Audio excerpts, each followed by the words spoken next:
Hello everyone. आज की कहानी है आई एम सॉरी। कहानी अगर अच्छी लगे तो लाइक करें, शेयर करें और प्यार भरी कहानी चैनल को सब्सक्राइब करें। कॉलेज में पढ़ने वाले ऋतिक और श्रेया एक दूसरे से बेहद प्यार करते थे। एक दिन श्रेया अपने कॉलेज से हाफ डे में ही निकल गई। कॉलेज से बाहर आने के बाद उसने अपने बॉयफ्रेंड ऋतिक, जिसका घर उसके कॉलेज के पीछे ही था, को कॉल किया और कहा कि वो गेट पर आके उसे बाइक से उसके घर छोड़ दे। ऋतिक ने श्रेया से कहा, ओके, मैं 5 मिनट में आता हूँ। श्रेया पिछले 25 मिनट से कॉलेज के बाहर खड़ी रही, लेकिन ऋतिक नहीं आया। गुस्से से लाल श्रेया ने देखा कि पूरे 30 मिनट बाद ऋतिक बाइक लेकर उसके पास आया। श्रेया बोली, अब क्यों आए हो? चले जाओ यहाँ से, मैं खुद चली जाऊंगी। ऋतिक बोला, अच्छा चलो भी, अब आई एम सॉरी।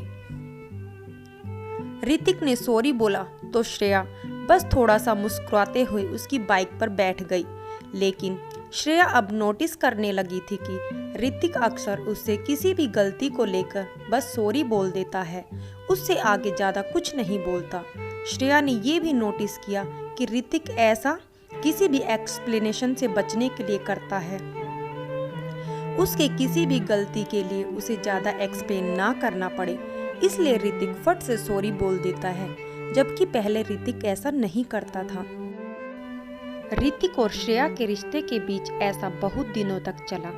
अब तो श्रेया भी ऋतिक के इन शब्दों से तंग आ चुकी थी। वो सोचती थी कि आई एम सॉरी बोल देने से सब कुछ ठीक नहीं हो जाता, लेकिन ऋतिक शायद ये बात समझने के लिए तैयार नहीं था। श्रेया ने काफी कोशिश की ऋतिक को समझाने की, लेकिन वो नहीं समझा। आखिरकार श्रेया ने फैसला कर लिया कि वो इस रिलेशनशिप को ख़त्म कर देगी, क्योंकि श्रेया का मानना था कि एक लव रिलेशनशिप सिर्फ सॉरी बोलने से नहीं चलती। श्रेया ने ऋतिक का फ़ोन उठाना ही बंद कर दिया। बात को 2 महीने बीत चुके थे, लेकिन श्रेया ऋतिक से इतना प्यार करती थी कि वो उसे भुला नहीं पाई। फिर एक दिन श्रेया ऋतिक से मिलने उसके कॉलेज के बाहर गई, जहां उसे मालूम हुआ कि ऋतिक 1 महीने से कॉलेज नहीं आ रहा है। श्रेया घबरा गई। उसने ऋतिक को कॉल किया तो उसका नंबर भी बंद आया। घबराई हुई श्रेया ऋतिक के बेस्ट फ्रेंड के पास गई। वहां उसे मालूम पड़ा कि ऋतिक पिछले 1 महीने से हॉस्पिटल में है। श्रेया भागती हुई अस्पताल पहुंची, जहां उसने देखा कि ऋतिक बेड पर लेटा हुआ है और बड़ी मुश्किल से वो कुछ बोल पा रहा है। उसे देखकर श्रेया रोने लगी। श्रेया को देख ऋतिक की आंखों से भी आंसू आ गए। फिर बड़ी मुश्किल से ऋतिक ने श्रेया को कहा, आई एम सॉरी, फिर आंखें बंद कर ली। उसके बाद ऋतिक ने कभी आंखें नहीं खोली। कुछ दिनों बाद ऋतिक की मम्मी उसके कुछ लेटर लेकर श्रेया के घर आई। लेटर में लिखा था, माय डियर श्रेया, बार बार तुम्हें सॉरी बोलना मुझे भी अच्छा नहीं लगता था।